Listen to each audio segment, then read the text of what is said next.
If recruiters are looking at your resume, you might only have 6 seconds to impress them, so you better get it right. So let's talk about how you can optimize and update and create an effective resume that gets results. Let's dive into it.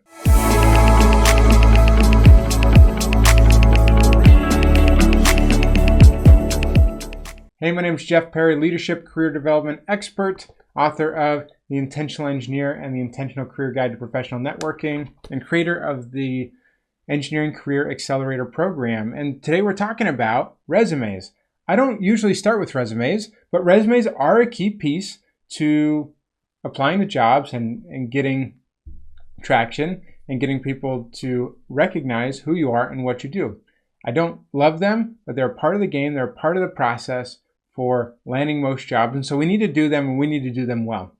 If the fact is that most recruiters, when they first look at a resume, are only going to spend 6, maybe 10 or 12 seconds on looking at your resume, it needs to look good and very quickly communicate who you are and what you do.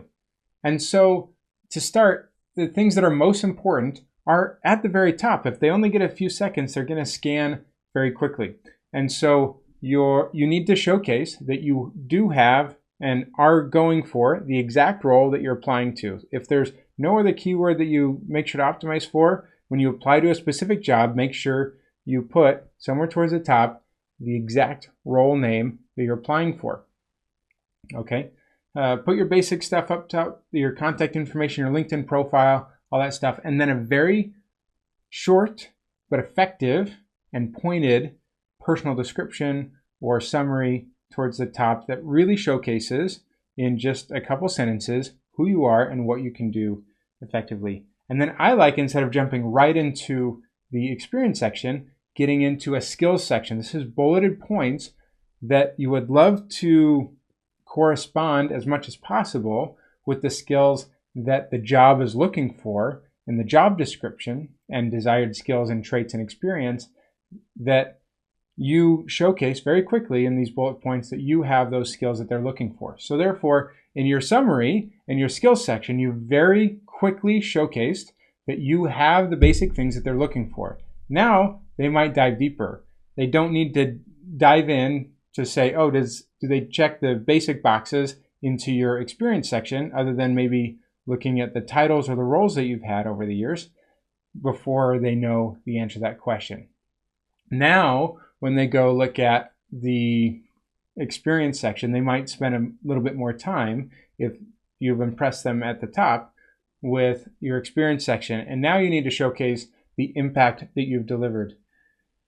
The challenge or the mistake that I see most people making is that all they do in their experience section is they put bullet points of job responsibilities, essentially. Well, I managed this, I took care of that, we worked together to do X, Y, and Z. And then what it doesn't clearly communicate is the impact that has made. I want to see numbers. I want to see percentage increases in revenue or quality, or reduced time, or delivered things faster than normal, or reduced bugs or defects by a certain amount. Anything that you can quantify in terms of the impact that you and your teams have delivered through the work that you've done, I want you to put those things in there. When you put the numbers, when you put quantifiable results, then I, as a recruiter or hiring manager, can see, hey, if they are doing this in previous roles and projects that they've worked on, maybe they can do similar or even more for me in our context.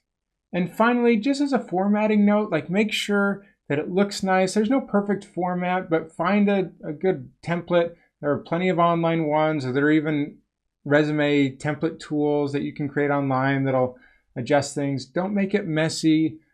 Don't have things that are inconsistent. Make sure that your grammar is good. There are plenty of tools that you can use to check these things, but please, please, please don't have mistakes on your resume, because that's a pretty quick, detailed thing that people aren't going to like when they take a look at it. So optimize having the right sections in the right way, and make sure it looks good and presents who you are in an effective way. Final pro tip, if you're ever giving out a physical resume, don't do it on typical printer paper. Print it out on nice, thick cardstock, or even better, there's resume paper that's a little bit grainy and a little bit off-white.